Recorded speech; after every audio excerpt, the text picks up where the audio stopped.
Hello friends, and welcome back to the channel. So over the weekend, I went through the Grandmaster's Gauntlet, and I wanted to spend a little bit of time today talking about my overall thoughts on the content, how I thought my team fared against it, what I liked, what I didn't like, and maybe what I would have done a little bit differently. So this content is temporary for now, but Kabam has said that it will come back at some point in the future, so hopefully this will help someone out, at some point. So let's start with my overall thoughts on the content, and I want to preface this by saying that when the Grandmaster's Gauntlet was announced, my expectations for it were extremely low. I figured it would be a collection of the game's most irritating defenders, and then on top of that, you'd have nodes designed to make even the most even-keeled players just rage. And I'm happy to say that after going through it, that I was pretty much wrong. Sure, some of the game's worst defenders are definitely present in this content, but they come with nodes that players at this level have seen before and really know how to counter. In fact, I would venture to say that in terms of the type of player that this content is designed for and the roster that such a player likely has available to them, this is probably the most well-balanced piece of content that Kabam has ever released, and I really don't say that lightly. It's content where there are many different ways to approach each fight, but there are so many fights that you kind of really have to pick and choose where you want to bring a hard counter to and where you just want to play around the node. Team selection is critical here, but it's not content where you need to have 5 specific champions on your team or else you're basically screwed. I've seen many different successful teams used, and that to me is kind of the hallmark of well-designed content. All right, so speaking of team selection, let's take a look at my team here. Archangel, Magneto, Corvus Glaive, Quake, and Ghost. I had planned to use each of these champions for at least one specific fight, but I knew that they were kind of going to be useful for other fights on the paths as well. I've talked before about giving yourself every advantage in content like this, and to that point I knew going in that I wanted to use the Alchemy Masteries, which kind of also was a big factor into my team selection here. A couple of specific things I want to mention about the team, and the first is that the most surprising part of the run for me was how much of an MVP Corvus ended up being. So you're able to get all 4 charges for him within the first 6 fights, and between that, the Alchemy Masteries and the boosts, he was hitting very hard. Corvus isn't typically thought of as a champion that you would bring to high health content like this because his burst damage has a cooldown, but he really put in a lot of work for me, and I ended up using him way more than I did Ghost. The second thing I want to mention here is Quake. So going into the Gauntlet, I considered myself kind of like an average Quake player. I hardly ever use her, but I do know how to use her. And given that I was planning on using her and only her for 4 fights, I thought that bringing her in was a bit risky for me. But I ended up really surprising myself with how I played with her. It wasn't perfect by any means, but it turns out maybe I didn't give myself enough credit for how well that I could utilize her, and that's something that I'm going to remember for sure for future content. The last thing I wanted to say regarding team selection for me is that if I needed to go back and do this content again, I really don't think that I would change my team at all. The champion I used the least was definitely Magneto, but he's so OP against metal fights that I wouldn't even really consider replacing him. All right, the next thing that I wanted to do here was kind of take a stroll down the path here and briefly talk about my experiences with each of the fights. So first up is Dr. Doom. This was the only fight that I actually got a solo on, and that was because I kept restarting the path until I got him down. Magneto was the choice here. With suicides on but no boosts, it was 2 SP3s and he was dead. Not too bad for a rank 5 mags. For Terrax, I used Quake. I was really expecting this fight to be rough, but I kind of got into the rhythm with Quake pretty quickly, and it only cost me 2 revives, just some dumb mistakes on my part. She gets around both his rock field and the node, the powerful from afar node. I've seen solos with a host of other champs here. Namor, Sorcerer Supreme, Gambit are all pretty popular, but Quake worked just fine for me. So for Vision, this was probably one of the most important fights for me. So Vision is the only tech defender in this content, and while I absolutely could have gotten the solo with Magneto here, it was critical for me to not kill him with Magneto, but instead finish the fight with Corvus to get my first 2 charges. It cost me 1 revive because I really had no idea how much prowess was going to be too much with Magneto, so I kind of played it really carefully. I think my first special 3 was like 20 prowess, and that took him down halfway. I think if you wanted to take the same approach, the sweet spot is probably 30 prowess, but I don't think you'd want to chance any more than that. Once you do your first special 3 with 30 prowess, just keep using your heavies until Vision eventually kills you, and then just clean up whatever's left with Corvus. Alright, so for Modoc, 1 revive here. Should have soloed him with Magneto, but I took a few dumb hits. If you do use Mags here, make sure to parry him first and then launch your special 3 for the mega damage from the stun vulnerability node. I didn't do that, and then I had to bring an Archangel off the bench to clean up. So, alright, next up is Spider-Ham. This was a fight that I was dreading, having watched a lot of other runs the past few weeks. I quickly got Corvus the 3rd charge here because he evaded like right off the bat, as I recall. Ended up only taking me 3 revives, which I'm, pretty happy with overall. Hitting him into his block a lot was pretty helpful, especially with 3 charges at this point. Overall, this ended up not being as bad a fight as I thought going in. He did feel a little bit more aggressive to me than I expected from like the defensive node and from what I had seen in other runs. So maybe I just lucked out with a good AI profile, I don't know. So next up is Weapon X. I used 1 revive here because I took some unblockable hits to the face. So, that was a little bit unfortunate. Similar to Vision, I took him down close to death with Mags, and then Corvus cleaned up.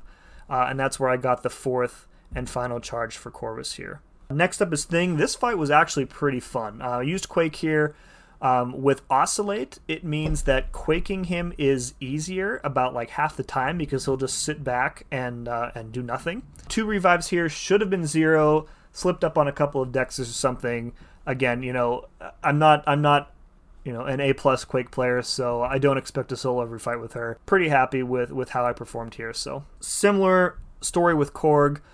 Another straightforward fight with Quake, maybe a little bit more dangerous because he'll be unblockable quite frequently from all the evades that you're going to be doing. Again, should have been a solo, ended up using 1 revive, just slipped up, toward the end of the fight. So, Dragon Man, this was a tie for my 3rd most expensive fight at 6 revives. I had a few deaths here because the timing on his power charge didn't line up right with like my concussion. So it would be like, during my evade, the concussion would be down, and that would be when the power charge would come back. So I ended up getting like stuck in the corner while he was gaining power. And the rest, I think, were just me, scrubbing it up with Quake. But the deal here with Quake is, you want to play normally, essentially, at the start of the fight, get him to use a special 1, block at least 1 hit of that special 1 in order for the power charge to be expended. The same thing you can really do with the special 2, because he'll turn that power charge into a Fury at that point. And then you just need to make sure that the concussion is active when the power charge comes back, and then the power charge will be shut off for the rest of the fight. You don't have to worry about it. Last fight on Section 2 is Black Panther. 1 death here because for some reason I completely forgot that I was running suicides, and so I was in the fight throwing specials with Archangel, and then all of a sudden I was dead. So yeah, don't make that mistake. Other than that, just remember that this is Arc Overload 2.0, so he will start the fight with an armor up buff and thus be unblockable from the armored assault node. So just keep that in mind. You can't start the fight with parry. You couldn't anyways because, even without armored assault, he would reflect your stun right away. So, all right, halfway through. Next one is Nightcrawler. Pretty straightforward fight. I think my whole team was healthy at this point, so I just kind of used who I had available. I died twice, but I think Archangel was pretty much dead to start the fight, so it's really kind of more like 1 death. Ghost MVP here because she gets around the evade. I didn't have Proxima available for Corvus, so my best evade counter here was going to be Ghost. Similar story with Spider-Gwen. I did quite a bit of damage with Corvus in my first go just by hitting into her block. She won't evade while blocking, so you could probably do the whole fight in 0 hits. if she, plays a little bit more defensively than she normally does. I think 3 revives total here. Ghost again MVP just to get around the evade. If you can play Ghost without Wasp better than I can, you'll probably have a much easier time. This was the first piece of content where I didn't really have Wasp available in my team, so I was kind of learning how to trigger the 3 crit special 2 kind of like on the fly. So next up is my mortal nemesis Domino. 2 revives here with Corvus. With Power Shield and 4 charges, I think it was like 3 total special 2s to kill her. Definitely heal up here every time because the crit fail degen, it sucks. Especially if she doesn't want to throw her specials right away and she starts failing your dexes, failing your parries, you're just going to be taking degen all over the place. So I could have probably gone in here with Ghost. I struggle sometimes with Ghost with champions that have like double hit mediums like Domino does. I think this was just a comfort standpoint with Corvus for me. So all right, next up is Mojo. This fight kind of sucked. I had every intention of specifically playing not to hit him with his his green fart cloud thing or whatever it is. Anti-life field. Green fart cloud, anti-life field, whatever. With the node that he has on him, he completes prompts automatically. So he ends up having the field up like a lot. And then I ended up just like YOLOing the whole thing. With Archangel. The first few attempts that you have against him are your best shots, so heal up, of course. Once he starts placing the hater buffs on you, when he maxes out his charges, the degen gets pretty gnarly. So five total revives on this big boy. I'm sure the fight can be soloed with, better play. I'm going to be honest, I'm happy that it wasn't more than 5 revives. So next up is I-Bomb. Used Ghost exclusively here since she was my only option to really stop the poison. 6 revives total, again tied for a 3rd most expensive fight. Pretty much all the deaths on this fight were stupid mistakes on my part. Again, inexperience with not using Wasp or not having Wasp on the team with Ghost, so I struggled to get the special 2s off correctly. Next up is APOC. Pretty standard APOC fight. Tried to push him to a special 2 whenever I could. I'm much more confident evading it than I am the special 1. I think I did I did get a full SP1 dex like once on my first attempt. And then after that, I basically just like blocked the first 2 hits of the special 1, dexed the 3rd, and then went in to counter. Block damage isn't really that bad. So it wasn't too big of a deal. At the end of the day, this is basically like a glorified Alliance Quest boss fight, so there's nothing really surprising here. 2 revives total for me. This was definitely my most expensive fight. 10 total revives with a combination of Archangel and Quake. I think I was pretty much out of potions at this point, and I was opening like my free crystals to get more. I wish that I had more potions to heal up on every attempt. We'll talk about more on that in a minute here. Having more potions and healing up to full every time would probably have saved me some revives, and that's because of the Disorient. I don't know what Kabam's obsession lately with Disorient is. Disorient is basically low rent stun immunity. So the Disorient, it got me a few times because I wasn't paying attention to it. I was expecting a parry to stick, let go of my block, and he punished me for it when the parry didn't stick. I think at least twice he also triggered his Wrath of Tanarak mode, like during a parry stun. So I landed the parry successfully, and as I was like literally in the middle of charging my heavy, the Wrath triggered, he was immediately unstunned, and then just clobbered me. So, a little bit unlucky there. There's no way of telling exactly when Wrath is going to trigger. You have a general idea based on how many of whatever the charges he has are called, but there's no way of knowing exactly when. So, just a bit of bad luck there for me. Not many good options for this fight because of how nuts his regen gets with the recovery nodes. So, Archangel, Quake, and Torch are your 3 best options here. I think I've seen APOC used. I mean, he gets the Disorient immunity. This is probably one of the toughest fights in the content for sure. And next up, Killmonger decided to use Corvus here. just for easy access to an armor break to shut down the reverb. I couldn't gain any power here with Corvus because of the polka dot power node, but that was kind of like a trade-off that I was willing to make. 2 total revives here for me on this one. Probably could have been less if I had healed up to full and then slow played the fight, waiting for my charges to come back. Again, I was kind of out of potions at this point, and nearing the end of the path, I was just more interested in getting it done. So Void was a big oof. My second most expensive fight, 8 total revives here. This was probably not the hardest fight, but definitely the trickiest fight. Recall that I was running Suicides, and with Suicides on, Void pretty much melts you in like a matter of seconds. Plus long distance relationship, so that's an extra debuff on you. Forget about the debuffs from the special attacks, because if you get to that point where you get hit with a special, you're probably dead anyway. My only option, or your only option if you choose to use Corvus here, is basically to intercept like a god until you can land a special 2. You can probably get in